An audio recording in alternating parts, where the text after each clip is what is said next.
আসসালামু আলাইকুম দর্শক, আপনাদের ভালোবাসায় আসলাম অসহায় মেয়ের জীবন কাহিনী নিয়ে। আসসালামু আলাইকুম। ওয়ালাইকুম আসসালাম। আপু কেমন আছো? ভালো আছি ভাইয়া। আহ, তোমার ফ্যামিলির লোকজন সবাই কেমন আছে? হ্যাঁ, ভালো আছি। যাই হোক, তোমার নামটা কি আরেকবার জানতে পারি? আমার নাম উর্মি। তোমার ফ্যামিলিতে কে কে আছেন? আমার ফ্যামিলিতে মা আছে আর আমি আছি। তোমরা দুই বোন, হ্যাঁ। তুমি তো বড়। হ্যাঁ। আচ্ছা, তুমি কি লেখাপড়া করতেছো না তোমার আম্মুকে একটু হেল্প করো, দর্জি কাজ টাজ এগুলোকে আম্মুর সাথে সাথে করো?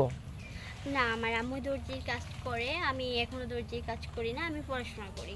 তোমার ফোকাস শুধু পড়াশোনার দিক দিয়েই, হ্যাঁ। যে আমি যত কষ্ট হোক আমি জানি আমার লক্ষ্যে পৌঁছাতে পারি। হ্যাঁ। কিন্তু এখন হিমশিম খাচ্ছে তোমার আম্মু, এই তো মানে খুবই কষ্ট হচ্ছে তোমাকে চালাতে, কারণ এখন তো পড়াশোনার যে খরচ, প্রচুর খরচ। তো যাই আর হোক, আমার ছোটো থেকেই অনেক স্বপ্ন যে আমি পড়াশোনা করে অনেক বড় হব, ডাক্তার হব, এরকম স্বপ্ন। সেজন্য অনেক কষ্ট করে আমি পড়াশোনা মন দিয়ে করি। আচ্ছা আপু, তোমার এই ভিডিও দেখে তোমার কষ্ট কথা শুনে কেউ যদি তোমাকে অনুদান দিতে চায় যে মেয়েটাকে আমি 10,000 20,000 টাকা দিলাম, ও পড়াশোনা করে একটু হ্যাপি হোক বা ওর লক্ষ্যে পোশাক, তাহলে কি তোমার সমস্যা আছে? না ভাইয়া, যদি কেউ দেয় তাহলে তো আমি তাকে বলবো ধন্য যে সে মনে করবে? মহান ব্যক্তি আর কি। ও, আচ্ছা বুঝতে পারছি। দর্শক বন্ধু শুনতে পারলেন, মেয়েটাকে যদি কেউ অনুদান করেন বা সহযোগিতা করেন, কারণ মানুষ মানুষের জন্যই, মানুষ একটা মানুষ আরেকজনের পাশে দাঁড়াবে, এটাই মানুষের কর্তব্য দায়িত্ব। আপনি যদি পারেন তো একজনকে হেল্প করবেন, আল্লাহ ভালোবাসবে, মানুষও ভালোবাসবে, এটাই আমাদের নীতি, যত আমরা সব মুসলমান। তো যাই হোক, তোমার বয়স বলছিলে 20 বছর না?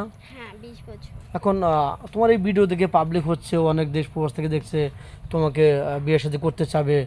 তাজুল একটা ছেলে যেমন বাইরে গেছে, তার ওয়াইফ আছে অসুস্থ, তাতে কি বিয়েতে তুমি রাজি হবে? বউ থাকা অবস্থায় অসুস্থ বউ, তাকে চালাতে পারবে, তোমাকে চালাতে পারবে? আচ্ছা, বউ থাক, কিন্তু সে যদি ভালো হয়, তার মনটা যদি ভালো থাকে, ফ্রেশ থাকে, বয়স এবং তার বউ থাকলে কোনো প্রবলেম নাই ভাইয়া। বুঝতে পারছি যে ওয়াইফ থাকলে সমস্যা নাই, তার মনটা ভালো হতে হবে, দুজনকে সমান চোখে দেখতে হবে, হ্যাঁ। কাউকে কষ্ট দেওয়া যাবে না। হ্যাঁ। অনেক সুন্দর কথা বলছো। আচ্ছা, তোমার এত সুন্দর চেহারা, এত সুন্দর লুক, তোমাকে কেউ আজ পর্যন্ত ভালোবাসা প্রস্তাব দেয়নি? ভাইয়া, অনেকেই আমাকে মানে প্রস্তাব দেয়, কিন্তু আমি এগুলা মানে অ্যাকসেপ্ট করি না। কেন করি না জানেন? কারণ আমি একটা গরিব ঘরের মেয়ে। কারণ আমার মা অনেক কষ্ট করে আমাকে পড়াশোনা করায়। তো আমার একটা স্বপ্ন আছে, এই জন্য আমি, এখন তো বর্তমান যুগটা এমন হয়েছে যে প্রেমের নাম দিয়ে, ভালোবাসার নাম দিয়ে, মানে কি আর বলবো, একটা কলঙ্ক দাগ লেগে যায়। তো এগুলোর ভয় আর কি আমি কারোর সাথে কথা বলি না ভাইয়া। ও, অনেক সুন্দর কথা বলছো, কথা খুবই ভালো লাগলো। তো যাই হোক, প্রতিটা মানুষের এই জ্ঞান নেওয়া উচিত যে বাপ মা অনেক ছোট থেকে লালন পালন করে বড় করে, তাদের মনে আঘাত দেওয়া ঠিক না, ঠিক কি না?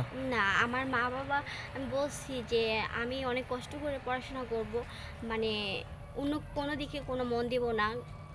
আমার মা বাবা আমাকে যেখানে বিয়ে দিবে আমি সেখানে বিয়ে করব। বুঝতে পারলাম। এখন তোমার ভিডিও পাবলিক হচ্ছে, তোমাকে কিভাবে পাবে বলো তো একটু? তোমার ফোন নাম্বার আছে কি? আমার ফোন নাম্বার নাই ভাইয়া, এই যে তাহলে কি? আপনাদের মাধ্যমেই পাবে। আচ্ছা, মেয়েটার কোনো ফোন নেই, শুনতে পারলেন, মেয়েটা খুবই গরিব, পড়াশোনার দিকে শুধু আর ফোকাস। যাই হোক, কেউ যদি ওকে ভালোবেসে অনুদান বা বিয়ের সাথে করতে চান, আমাদের নাম্বারে ফোন দেবেন। কেউ ভিডিও কল দেবেন না, অডিও কল দেবেন। ভিডিও কল দিলে ব্লক করতে বাধ্য হবো। ভালো থাকবেন, সুস্থ থাকবেন, এই বলে শেষ করে দিচ্ছি। আল্লাহ হাফেজ।